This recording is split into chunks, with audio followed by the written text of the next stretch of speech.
Welcome to the Red, White, and Rude. I am your host, the Conservative Latino, William Del Pilar, where I dive into the wildest plots, fiery dramas, and unexpected twists, shaking up entertainment, media, and beyond.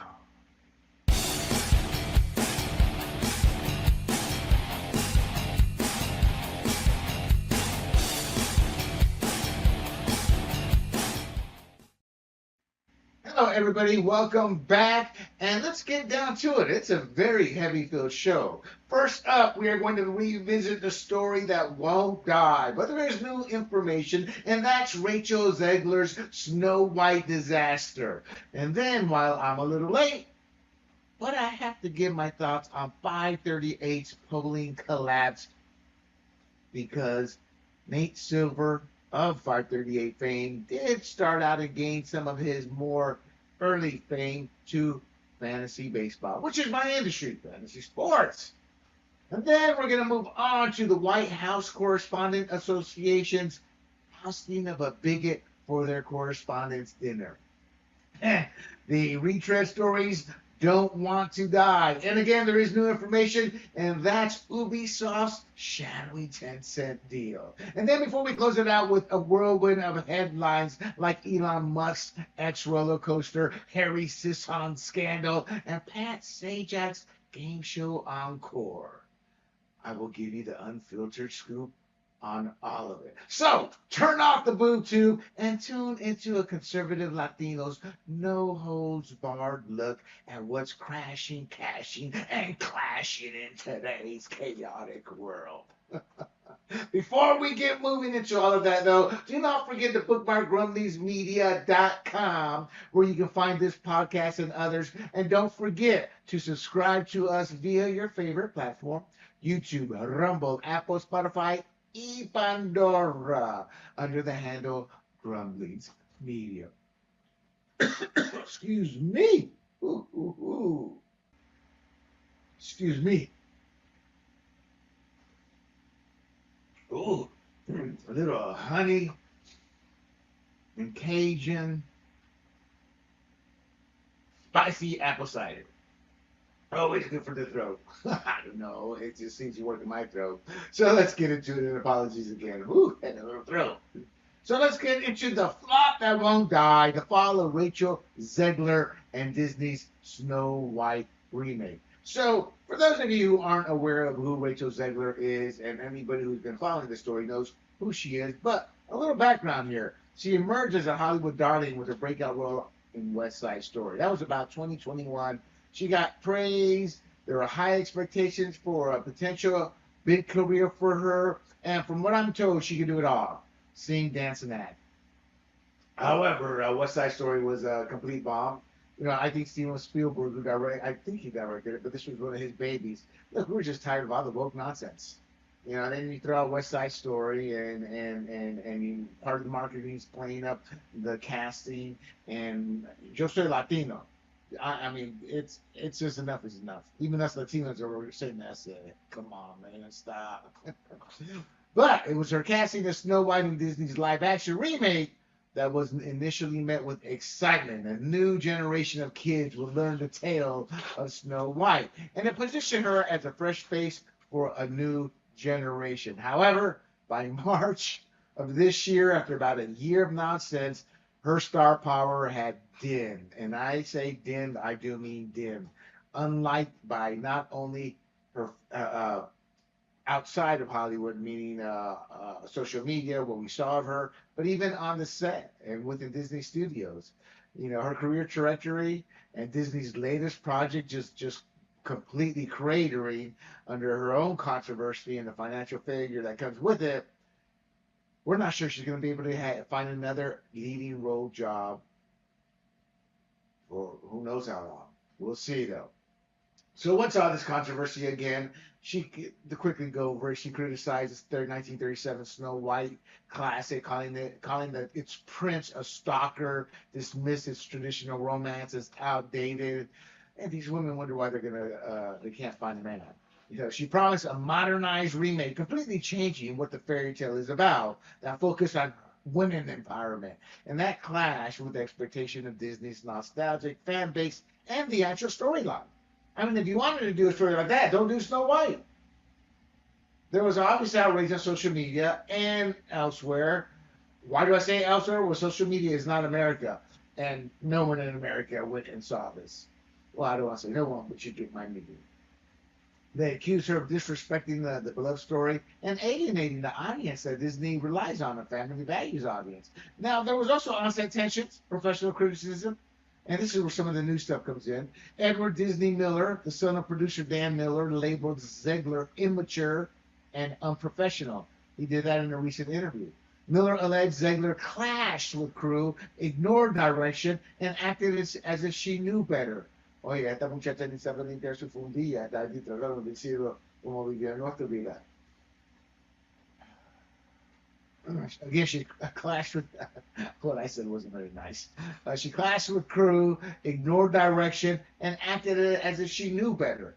And it created a strained production environment.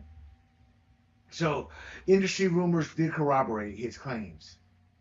Anonymous crew members described Zegler as difficult, diva-like. And obviously, we know what happened. Snow White, as I stated last week, opened to 43 million domestically against a budget ranging from anywhere from 240 to 370 million, is what my research has said. Now, that 370 million, I would say, is probably not accurate. But then again, they completely did CGI after having live actors doing the dwarf, so we don't know. But regardless, 43 million domestically the week one. This second week, it's projected at 13.7 million domestically, 14. It earned about 4 million Friday. That's a massive big deal, and one of the sharpest drops for a Disney remake, signaling strong audience rejection. So these losses are going to exceed 150 million, probably higher once you factor in marketing. So this is a major financial tax blow, and it's going to be, as everybody predicted, a tax write-down for Disney. And it's been one miserable hit after another. I mean, they've had a couple hits here and there in between, but for the most part, 70%, 80% of all their woke crap has failed, and 20% has succeeded. Look, now everything's going to be a failure. You know, critics gave it mixed reviews. They praised the visuals, panned the script, and they said Zegler's wooden performance failed to resonate, unless they were pro-woke site. Where I read one interviewee sat there and said that Zegler shined and Gal Gadot fell on her face. That was the only place I said that. Then I noticed all the advertising on their site. I noticed how woke they are, how pro-Palestine they were, and you get the gist. Audiences scored it at 22% on Rotten Tomatoes, and they're saying Zegler's pre-release comments is a reason for their disdain.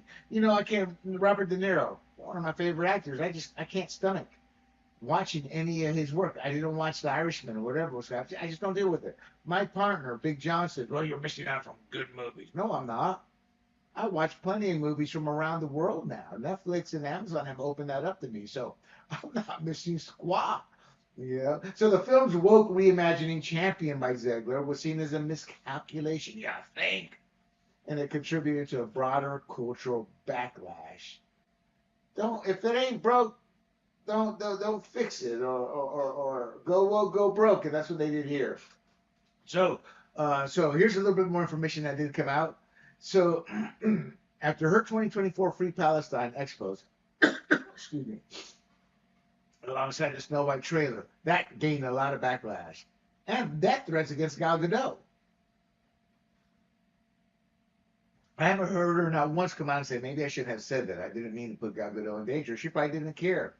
Probably behind the scenes laughed and joked about it. That's my speculation. But one of the producers who'd invested a lot flew from LA to New York to confront her, urge her, delete that, protect this 240, which is probably another 100 million more investment that we're gonna have to make to put the CGI dummies in, or dwarfs in there, you know. And she refused. Following her November 2024 Instagram rant, bleep Donald Trump and, quote, may Trump supporters never know peace, unquote. Platt made a second trip to New York, pressing her to tone down her rhetoric as it risks alienating half the audience. Now, let's be clear here. They're trying to salvage the movie. They're not trying to curtail her free speech. This is a private organization. They hired her, and Sean Penn tried to sue a studio back about 20 years ago because they gave him the job and took it away because of his political tones in public. And they're saying, you're going to hurt our film. And the courts ruled with the studio. You're going to see some of that stuff happening here. Well, you're not going to see it. What you're going to see is the Zeglers of the world not being hired because we conservatives, we have learned from the left, had a boycott.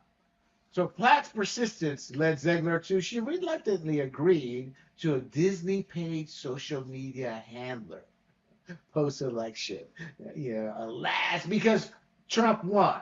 And it was clear the path the country was going back towards, the right path, the path of honor, of dignity, of respect, not the path of hate, where she wishes hate on somebody, wishes death on somebody, wishes a lot of evil on somebody.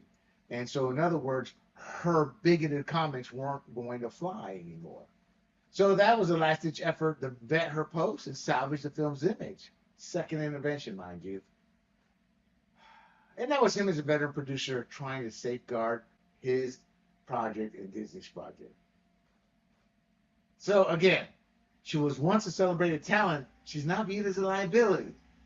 And this is an interesting insider stating this. Studios are reportedly wary of casting her in future projects. You think?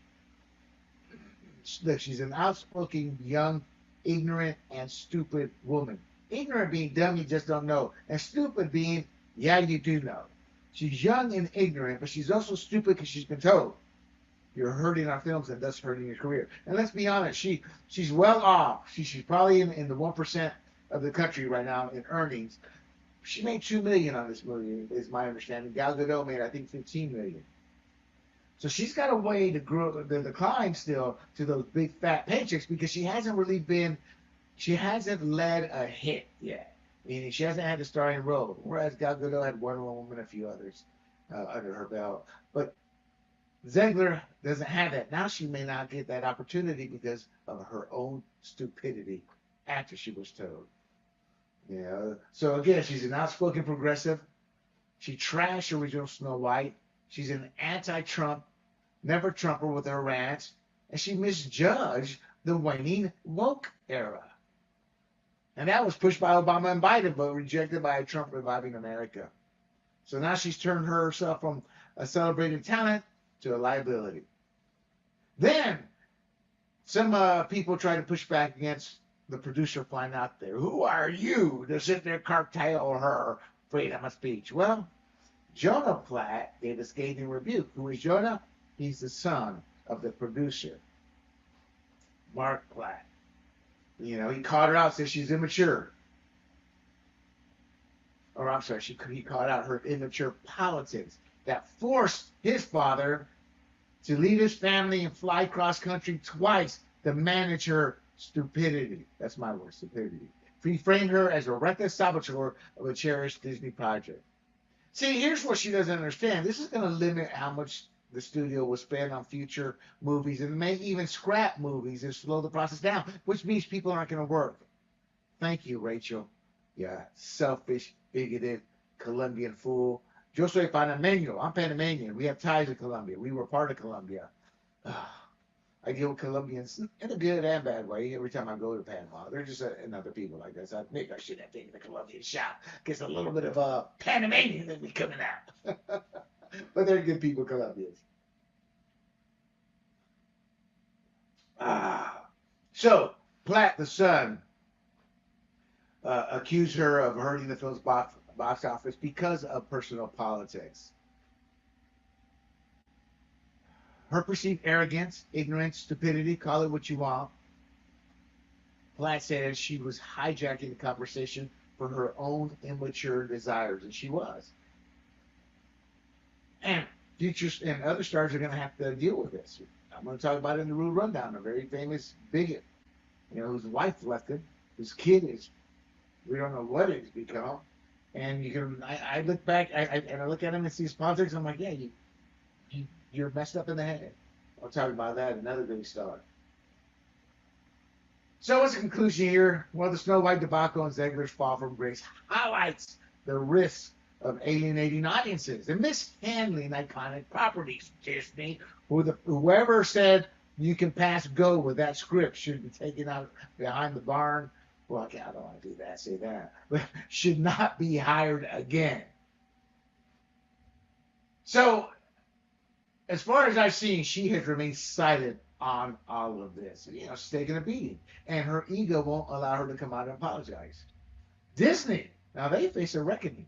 The film's failure raises big questions about the viability of its live action remake strategy in this evolving cultural landscape. And there you have it. My update on Rachel Zegler. This was some good stuff. Didn't deal with the movie as much as the gossip behind the scenes, but it's interesting because it plays out with what my mental timeline of what may have happened that did happen. All right. I want to visit 538. Now, some of you in the audience think, 538, what the hell is that? A sports team, game night? What is it? Well, 538, they were once trailblazers to data-driven political forecasting. But they did sports, they did Oscars, so they put out numbers and polls and things like that. They became a cultural type company in polling, you know, odds and things like that. And they soared to fame under Nate Silver's statistical wizardry. And we were all proud of him because Nate kind of got his name in fantasy baseball, and I come from the fantasy. Now Nate, he really blew up with his political polling there at Mother Jones, whereas my company blew up the fantasy sports world. So we each had our own success in different ways. So he was wizardry. I bought his book. I can't remember, Sex with an S. I got a third of the way, and I put it down. It was boring, dry, and I was hoping to learn something about how he did all this, and he wasn't willing to talk about that, so I found the book useless and didn't finish it. You know, but that said, 538 did crash and burn by this month, you know, or this month, and as Disney pulled the plug amid layoffs and mounting criticism. And I'm going to get into all that. So it started out with Glory Days in 2008 to 2024. So wow, you know, 16 years it looks like it had. I'm sorry, 14. Yeah, 16 years. But again, Glory Days of 2008 to its 2024 polling misfires, which started much earlier. So the site's rapid fade reflects a mix of forecasting flops, shifting priorities in terms of Disney and ABC, and a media landscape that no longer forgave its stumbles. You have to remember, when you are woke, you're going to go broke. He was the darling because when they were winning, he accurately predicted that. But once he started shifting away from not predicting Democrats to win, people were angry because pollsters are supposed to go pro-left, as we saw with the Iowa polling right before the 2024 election, saying Kamala was many points ahead, and she lost by like 7 or 8 points. You know, and that's how polling works. You know, currently right now with Trump, that's how it's working. You get these aggregator sites, they're including some very outlier type poll numbers from the formerly legitimate sites that have gone leftist, and that kind of skews it to show Trump's numbers worse than they are. But then they can just reference the polls or the aggregation of polls and say he's dropping. I'm a self-taught poster, so I know this. Self-taught because I didn't have the money to pay the tens of thousands, so I actually learned it myself. Bought 3 or 4 books, read through them all, figured out how to write polling, how to break them down, how to word the questions. It's a whole process. Some say it's very scientific process. It's just common sense process. Anyway, back to 538. Disney shut down 538 on March 5th, 2025. Like I said, I'm a little late on it, but I didn't really realize it until this past week, because I used to follow them and I stopped following them. You know, and this was all part of layoffs at ABC News, which is obviously a Disney subsidiary. So the entire 538 staff, 15 employees, were laid off, ending a 7-year run under ABC News.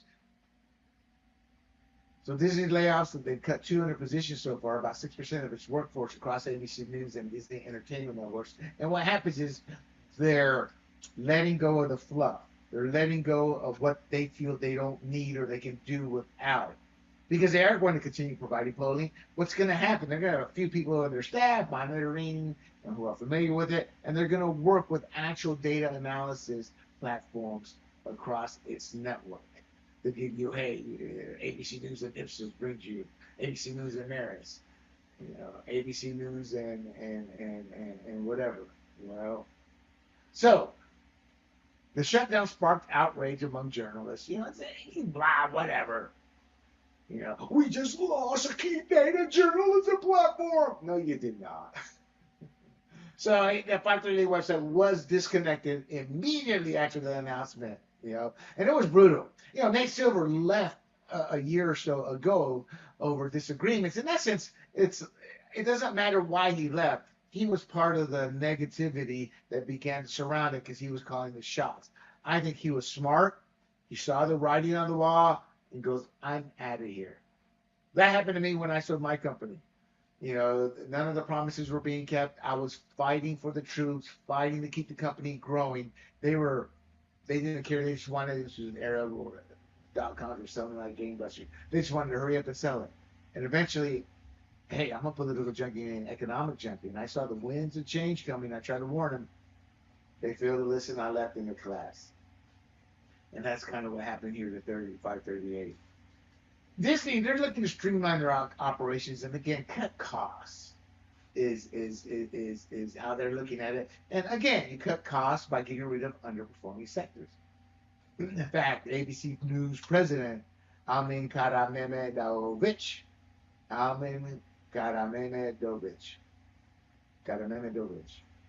he informed the 538 staff of their firing via a virtual meeting. He read from a script and took no questions. That is brutal. That is no compassion. I don't want to be here. I want to do the dirty deed, and I'm out of here. What's the best way to do that, gentlemen? Do it via Zoom, boss. Read it. Here's your script. Read it. Don't take questions. Say goodbye. Click. Boop. They're out. That's what happened. So 538, for those who aren't aware, they were licensed by the New York Times after his 2008 sensational prediction. And that came true because of the great banking failure. The end was near for Republicans at that point. The devil would have been elected if he'd been a Democrat nominee. So it wasn't hard to predict, but he was pretty spot on. So once the 2008 election, that he was royalty. New York Times licensed and boosting their prominence, because whether you like it or not, in New York Times, that gives you cred. Then ESPN acquired them in 2013, 3 years later, and they integrated them into the sports and analytics portfolio. They transferred they transferred from ESPN to ABC News in 2018, 5 years later, after ESPN's ownership. Disney owned them. ESPN probably wasn't seeing the traction with them, and ABC News eventually took it over. So Silver left ABC News in 2023, Nate Silver. And he took his forecast model to Silver Bulletin as sad. And he'll get a few people there, but he won't see the mass traffic you saw before. And once he left, they developed a new statistical model. And they did develop sports verticals, NFL, NBA, and MLB, until Disney axed that in 2023. So when Nate left, they axed all the sports sites. And it was ABC News. They said, we're only going to focus on news. And the writing was on the wall. Okay, you're in 2023. You want statistical analysis. What? Because of what? What's coming up in 2024 election cycle? Now, you hear me keep talking about Nate's great 2008 prediction. So in 2008, 538, or rather Nate Silver, accurately predicted the presidential election outcome in 49 out of 50 states, missing only Indiana. I got to be honest, as a fantasy guy, as a stats cruncher, as being one of the top fantasy football players in the country, as having one of the top sites in accuracy, we knew what we were talking about. So when I saw that, I'm like, you go, bro, because it was good. But in that political term, our cycle was not that hard. I remember when I was asked, I said, look, McCain has a good chance of winning despite all the odds. because of the culture of America, barring nothing catastrophic happening. Something catastrophic happened. The banking collapsed. And when that happened, I was asked again, I said, yeah, McCain's done. And not only that, McCain is not reacting to this well. He's, I go, we are now in the sea of change, culturally and economically. So when I saw that, I'm like, well, he put in the work. Congrats to him.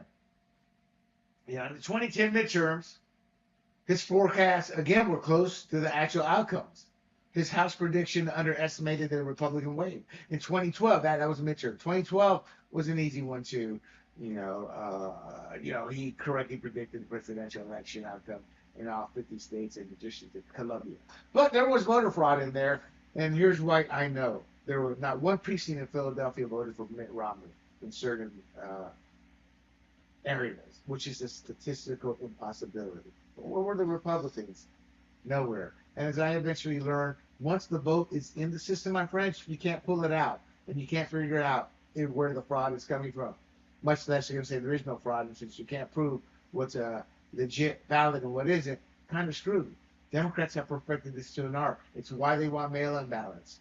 That's why they want illegals to get free driver's license, because a lot of states are moving towards DMVs auto-registering you to vote. And they busted California. Oh, I'm sorry. Did we do that? It was an accident. We'll fix it, which they never did. In 2014, specific gubernatorial accuracy, no, not the governors, but they did pretty good again. You know, they weren't perfect, but they did pretty good. Some of the seats that they should have gotten, they did not get. But overall, 2014 midterms were okay. It started to unravel in 2016 because they were predicting early on, hey, we have this, we have that, and the people did not like it, Democrats. And something happened to Nate. He realized, I like the cash I'm earning. I like all the adulation I'm getting here. I'm a geek with a half-bald head here, and I'm coming over. I got to do something. The change began. The change began. He forecasted a 71.4% chance of Hillary Clinton defeating Donald Trump. Trump won with 304 electoral votes against 227. That was the beginning of the end. The midterm elections, forecasts were accurate, no issues, but then the midterms, the presidency that counts. 2020, again,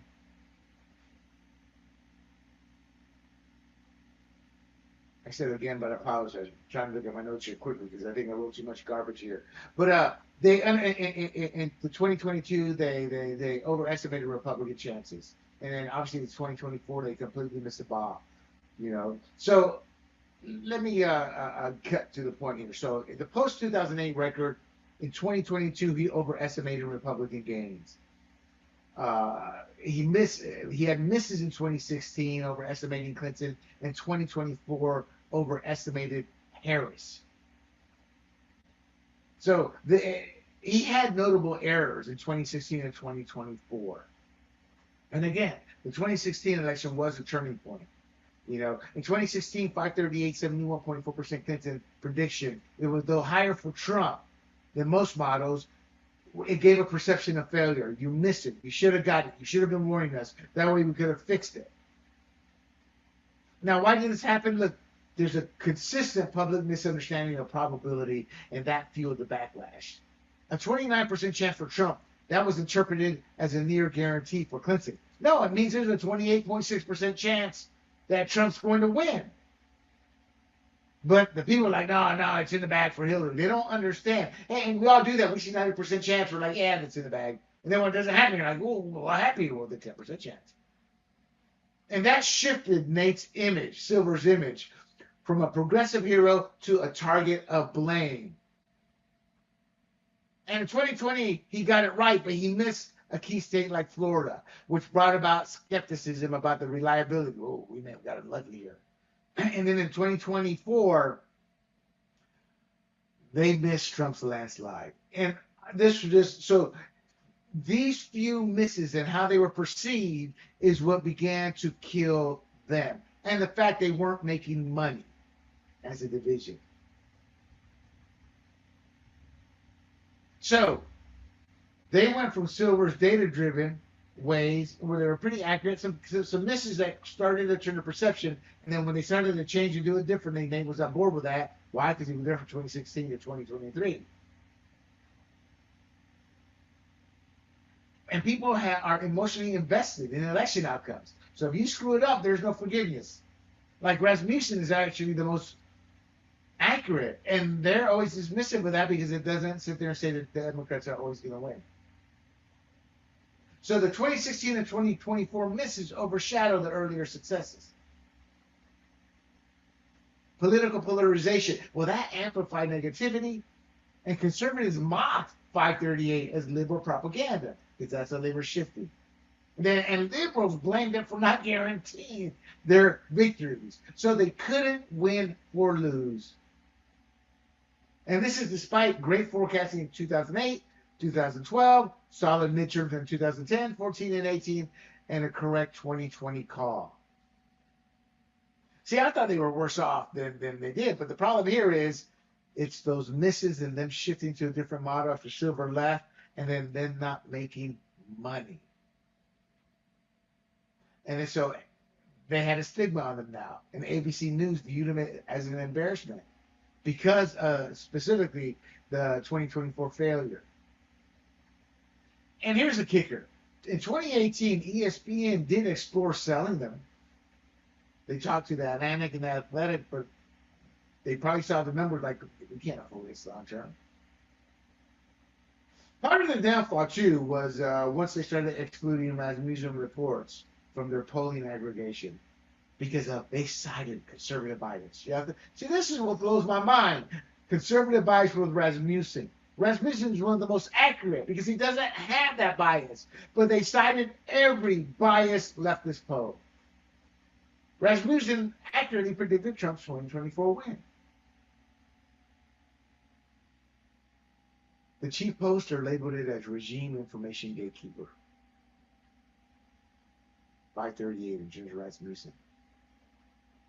And again, they shifted from Silver's objective data driven, but they did that while he was there, I think, after 2020. So the loss of 538 sports content in 2023, that kind of foreshadowed its full demise. And I saw that, I'm like, ooh, they're not doing sports. That means they're losing money. That means they could probably get that sports data or nobody's watching it or cares for it. And I knew that was the beginning of the end. So Disney, cost cutting, they whack one of their own leftist propaganda outlets. You know, and here's the thing too: Disney could not sell 538, so they shut it down. So that tells you it was a money-losing operation. New York Times, ESPN, and ABC News, they explored selling it. Nobody wanted it. Makes you think. You only need a few people.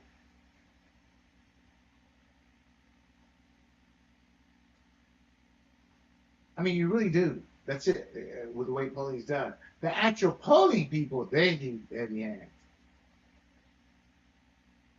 And Disney's losing money right now, so they needed to get rid of this. So, 538's demise, it does signal the end of a once thought to be revolutionary experiment. But instead, they rebounded legacy tarnished by bias claims and high-profile misses. And Disney's looking to cut their losses. So the void it leaves in data journalism may spark new ventures. I know, I'll give you a little heads up. In my business plan, and we are a startup here, polling and doing something similar is there, but not at the level they have it in terms of manpower and all that. You can actually simplify this much, much easier, and they chose not to. But then again, didn't have to. Once you went corporate and you were wanted, you were seen as a golden goose, he caught his number, got his number, and eventually that number ended up being the demise of 538. And there you have it.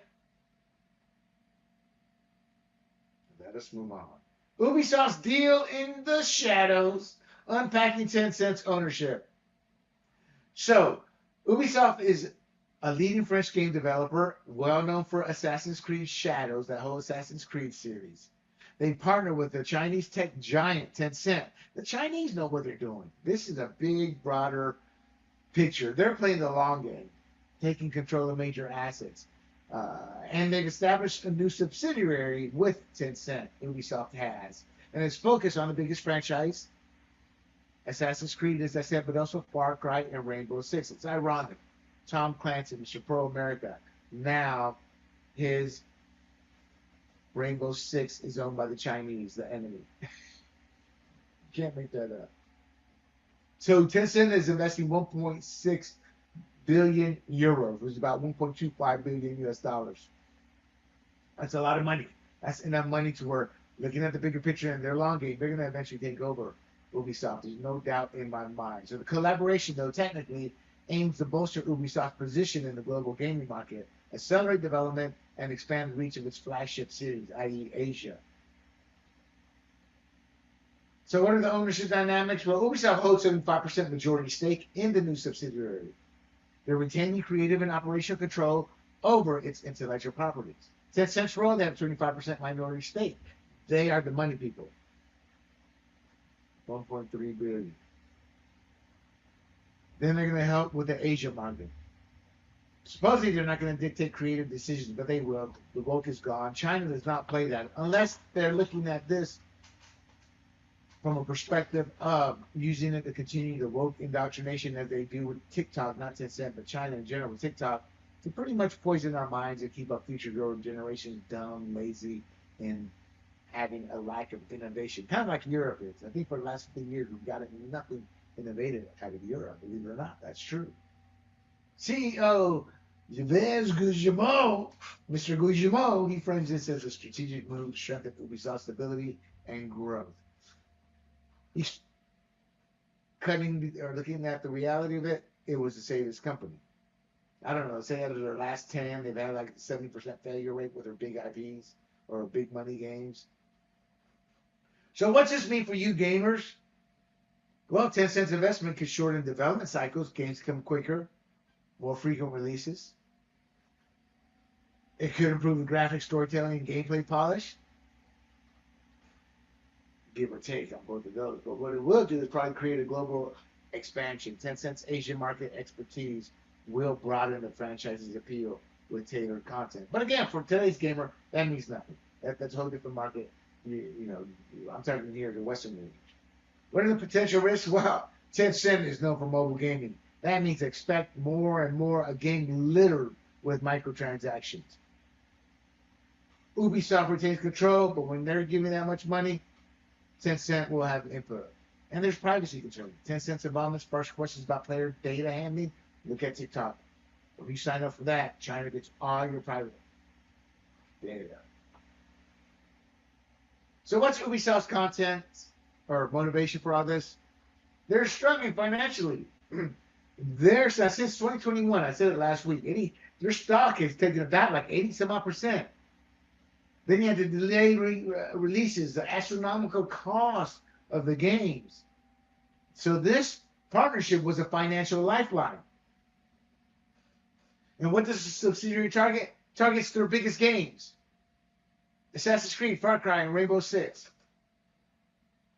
So, and Ubisoft told staff, the details are still vague. They're not vague. They know what's happening. They just don't want to tell their staff because there's going to be dire consequences for that staff, i.e. layoffs or AKA layoffs. So there's cautious optimism among the people who benefit from this. But with the working class there, the grunts, the techs, the ones who build the games, the developers, there's a lot of uncertainty.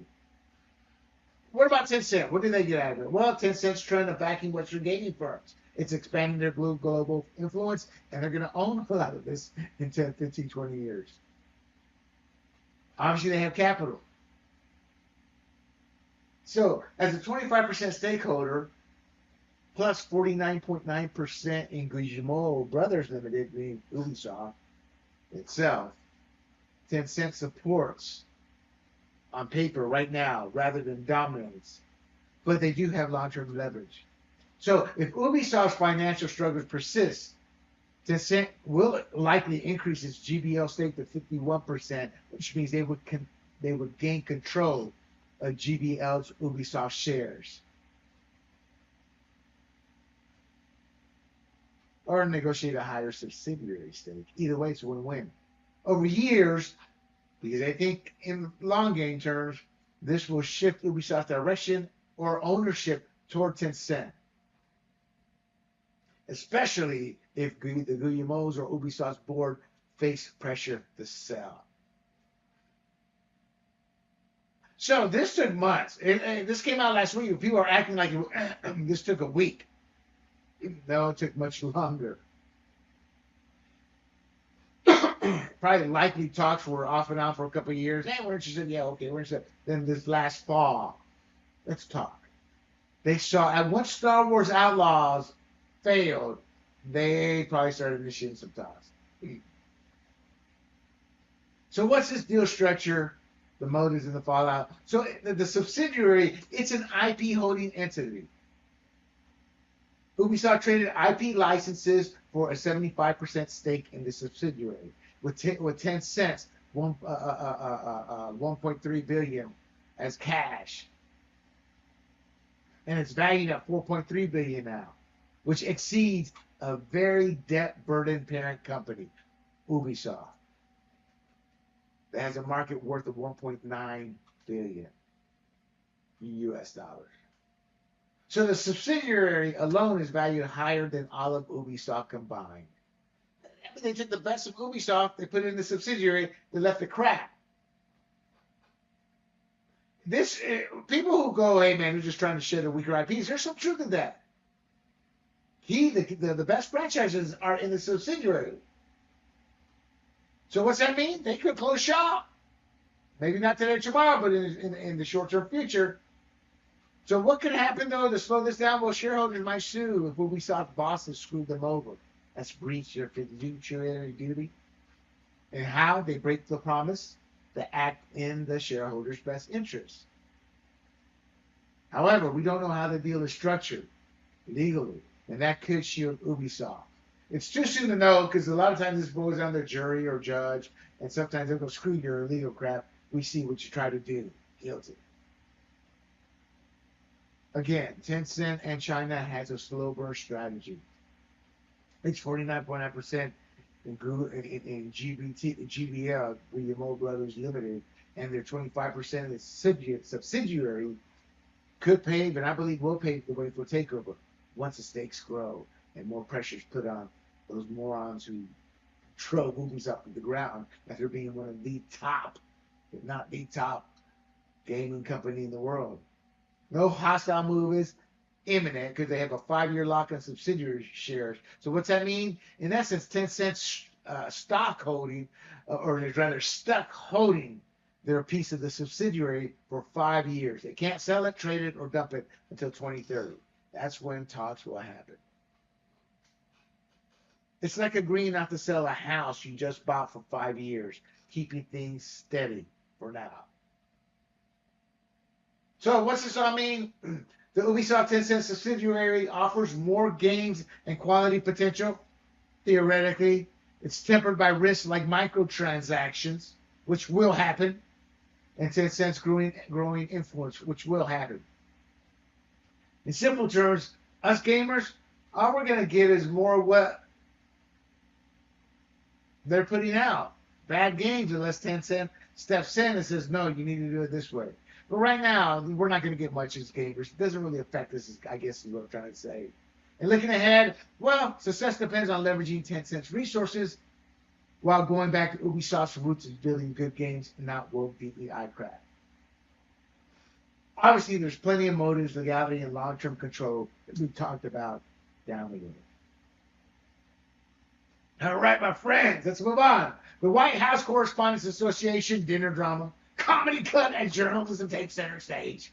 So the White House Correspondents Association's dinner, it's always been a long blend of comedy and journalism.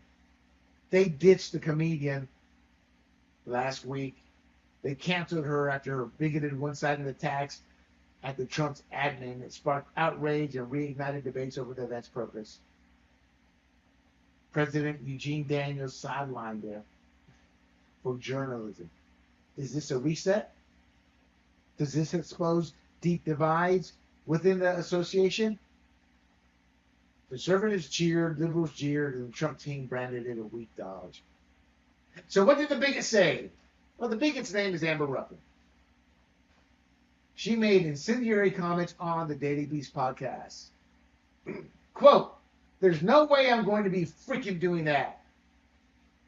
Meaning she's going to ignore the Correspondents Association's guidance to balance the jokes across political sides. Quote 2, they were like, you need to be equal and make sure that you give it to both sides. And I was like, there's no way I'm going to be freaking doing that. Dumbing down, I'm like, screw your guidelines, screw what I agreed to, I'm not going to do it. Quote 3, she described the Trump administration as, quote, kind of a bunch of murderers, unquote. What a bigot. Quote 4, making jokes about both sides makes them feel like human beings, but they shouldn't get to feel that way because they're not. So she was saying we're not human beings. Let me remind this fool, this racist, this bigot, that Trump did more for her community than Obama did, than Biden did. Quote 5, it's bonkers that we're still acting like things are normal. We're trying to get back to normal. You were going for an authoritarian leadership where our rights were being taken. They could dictate what we could and couldn't say. They could dictate the corporations what they could and couldn't do. This is all documented. But you're too stupid to know that. Amber Ruffin. So we conservatives, we back the move. It's a win against leftist hate, leftist bigotry, and leftist racism. And the association itself, White House Correspondents Association, says it's a deliberate shift to celebrate reporters. But what does her remarks do? There's a debate about humor's role at the event. We all love humor, as long as it's done both ways. I can laugh at anything Latino, male, whatever, as long as you're cracking on the women too, and the blacks, whites, Asians too. When you make it one side, I want nothing to do with it, and that's what I had become. Amber Ruffin, I never heard of her. I guess she worked in late night television. She was, I guess, the first black woman to write for late night network talk show. I don't care. I guess that was late night with Seth Meyers. I kind of find that one hard to believe. Oh, okay, 2014. I don't know. I still find that hard to believe. Why? Because Garrett Morris wrote his own skits too on SNL back in 1975. So that would technically make him a writer. She hosted the Amber Ruffin show on Peacock, lasted a couple of years. And odds are it never got viewership, but they were committed to it. These networks, they can't do it. They don't drive viewership, but then they'll stick with it for a couple of years. Disney's finding out the hard way what happens. She served as a team captain on CNN's Have I Got News for You? Improv and theaters where she got her start. But she isn't a household name like, say, Ellen DeGeneres or Dave Chappelle or others like that. Her visibility is limited to comedy insiders and progressive circles. So in other words, nobody knows her. So the history of the White House Correspondents Association dinners as of the last few cycles, it's devolved into a hate-filled fest. They target Republicans, and they don't touch Democrats. And this started in 2018 with Michelle Wolf. She grossly and violently or maliciously attacked Sarah Huckabee. Said nothing about Trump or Michelle. Honestly, they say Michelle's beautiful. I'm like, you look like a damn linebacker, woman. That'd been a great joke. Pick on both of them, but they refused to.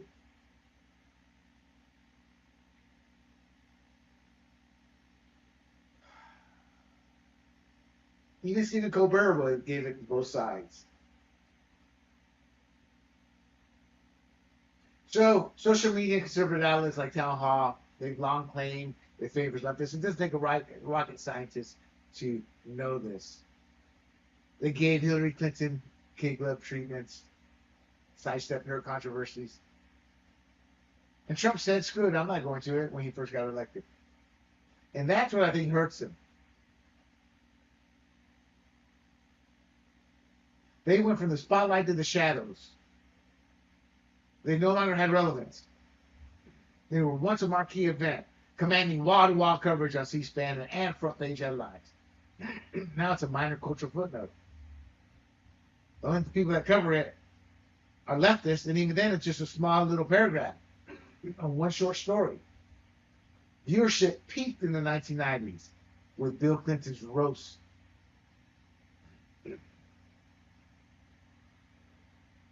Even, excuse me, outlets like the Washington Post and Politico note its diminished clout. In 2018, they just put the tombstone on top of it because that's when it truly died. 2019 was no comedian. It's gone from must-see TV to only insider navel-gazing, meaning the only people that care about it are insiders who follow it. So her removal is actually a great move to start regaining relevance. Get rid of the trash. And that's step one to regaining relevance. Because it's a clear rejection of left-wing hate. We're like, hey, if you want to crack on one side and the other, we're with you. But not just the conservative side anymore. So Ruffin's exit marks a turning point for a dinner that's fading from cultural relevance and must-see to nothing but a polarized relic. They're betting on substance over satire to start their reclamation project. So when this pivot restores its luster, I don't think it will. I think it's going to cement its slide into irrelevance. Is the story we will watch over the next couple of years. And there you have it, my friend. In the final 10 minutes here, let's get to the rude rundown, where I break down the top 10 stories, top 8 to 10 stories around the nation. The rundown number 1, Elon Musk part 1. Elon Musk's X valuation reclaims $44 billion. So, he bought this company X, Twitter at the time, for $44 billion, and it surged back to that valuation. And that was last week. So I guess technically that erases doubts from the tumultuous post-acquisition phase after his $44 billion purchase was mocked. And it's because of innovative updates, expanded live streaming, a revamped algorithm, prioritizing free speech, premium subscription tiers. You have a revitalized user base. They exceed 600 million monthly active users. They defied and overcome advertisers' pullouts, and their valuation dip. They overcame that as well. And it's funny. To give you an example, AOC was like, just got 1 million followers on Blue Sky. Yeah, where did she announce that? She came to X to announce it. Shows the power of X and where the true ruling class in terms of social media platforms are. So, they're looking at this as becoming the next WeChat. It's a Chinese chat program that's like one of the biggest in the world. Skeptics say it's an inflated by market hype and loyalist investor sentiment. Maybe, maybe not. It doesn't lack clear revenue growth. It needs time. And Elon will give that. And that came from the New York Post. Part 2. Elon Musk X acquired by XAI in a $33 billion deal. So I guess he took a $10 billion loss. But this was an all-stock transaction. And this came just last week. It's a significant consolidation of his tech ventures. So again, X has over 600 million active users, real-time data stream with XAI's advanced AI capabilities that include Grok. And that fuels speculation that Musk is going to transform X into a more AI-driven platform, enhancing features like content moderation, user engagement, and data-driven services. And I get that impression as well. Now, people are talking about the valuation. He purchased it for $44 billion. Face revenue declines and reduced valuation. However, XAI is worth $80 billion. So people are talking about this is self-dealing. Oh, makes perfect sense on paper. If it was done legally, it's a smart move by Elon. I'm rooting for X. It is the only place where you can get dialogue from both sides. Facebook is dead in America.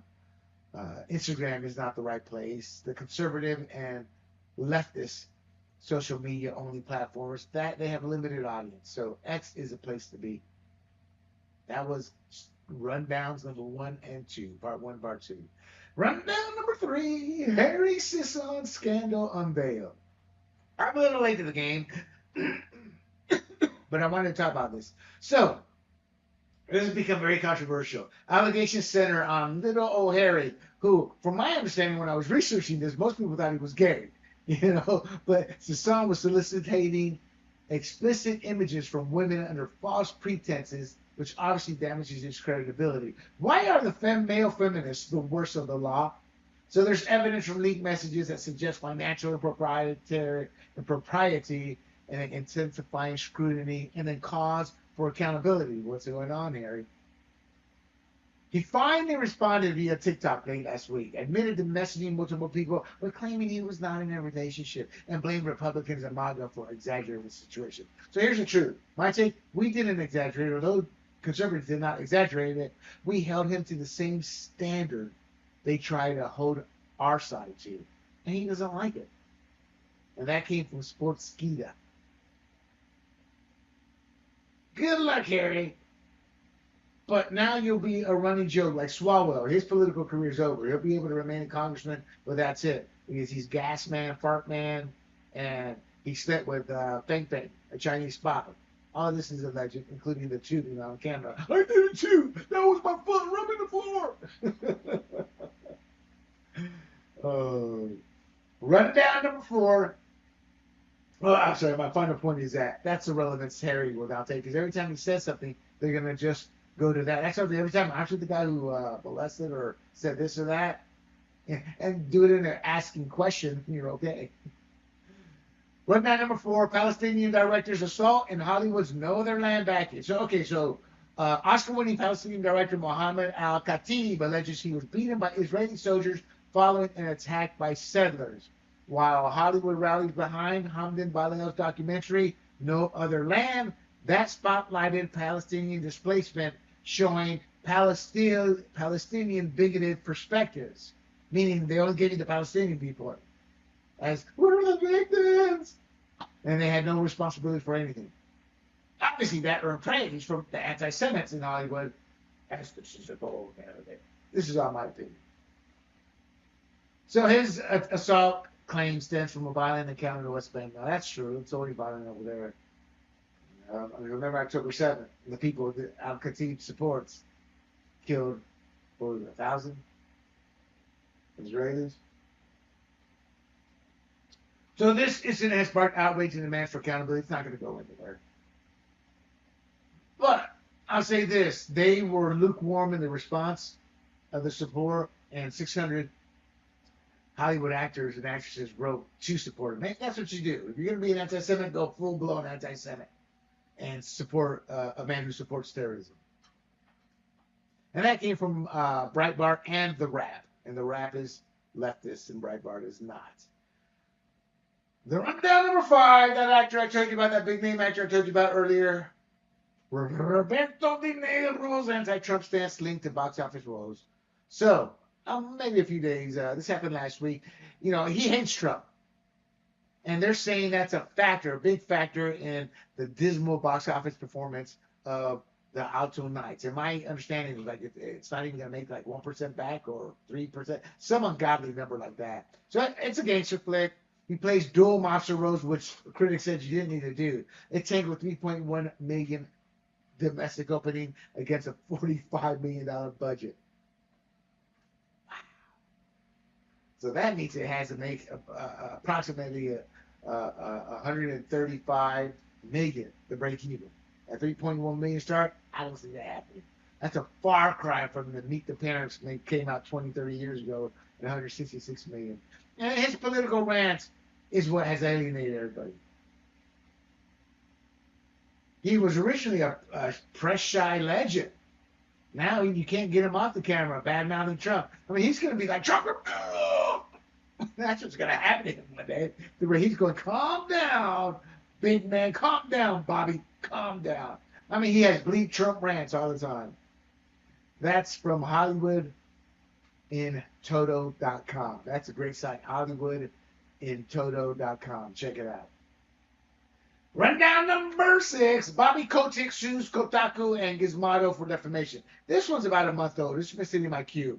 So, former Activision Blizzard CEO Bobby Kotick has filed a defamation lawsuit against Kotaku, Gizmodo, and their parent company, GO Media, over articles he claims smeared his reputation.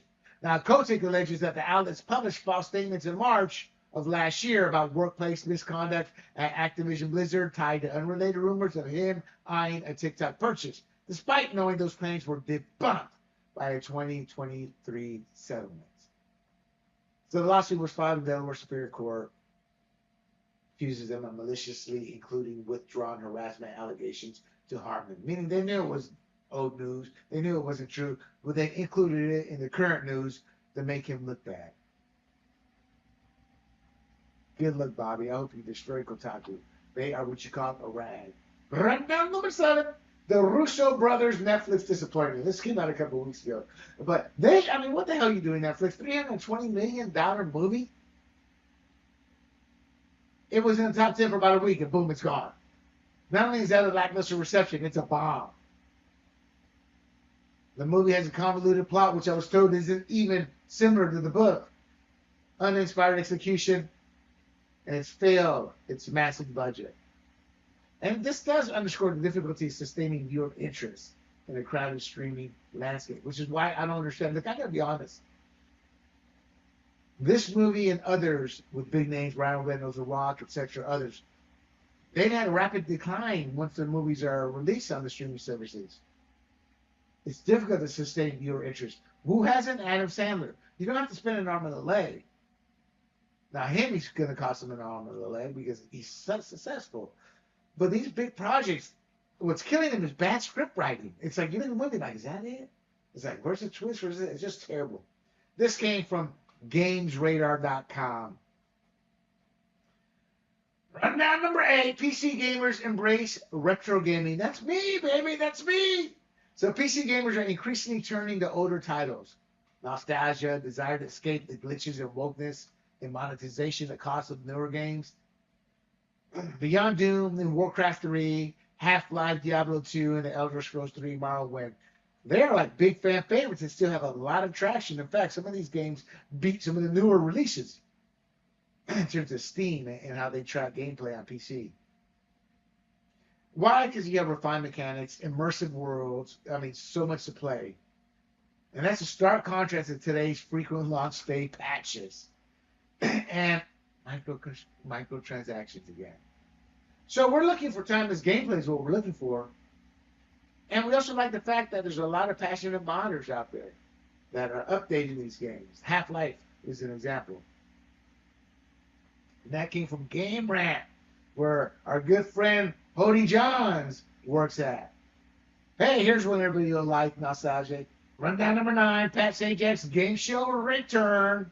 Pat Sajak, iconic former host of Wheel of Fortune, is returning to host a special final spin run of Celebrity Wheel of Fortune.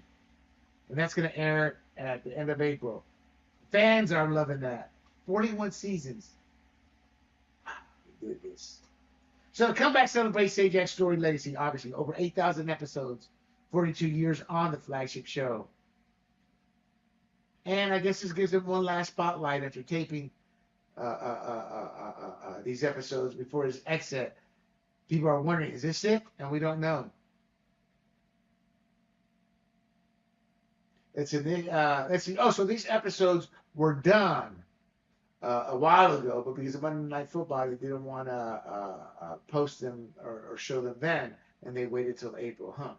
That's some odd network strategy. Not odd network strategy, but that's a big gap. Again, the fans are happy.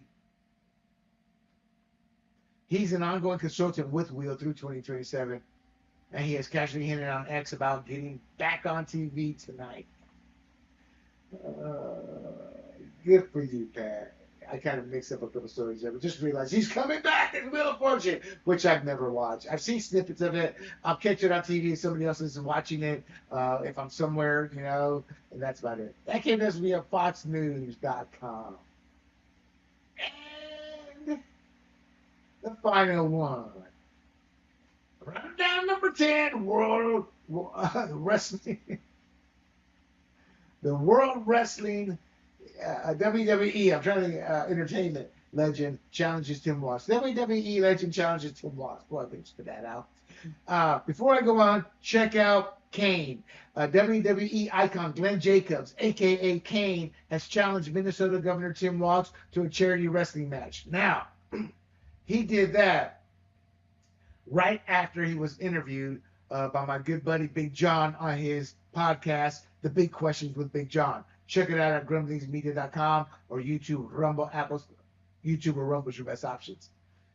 Under Grumblings Media profile. So Jacobs, now Knox County Mayor, he aims to raise funds while mocking Walz as, in this corner, we've got Tampon Tim.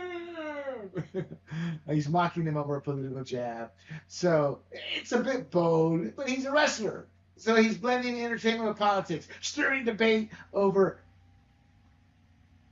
common sense. But since it's charitable, we all know it's meant to raise funds and poke fun at everything. That came to us courtesy of Outkick.com. And there you have it, my friends. There you have it.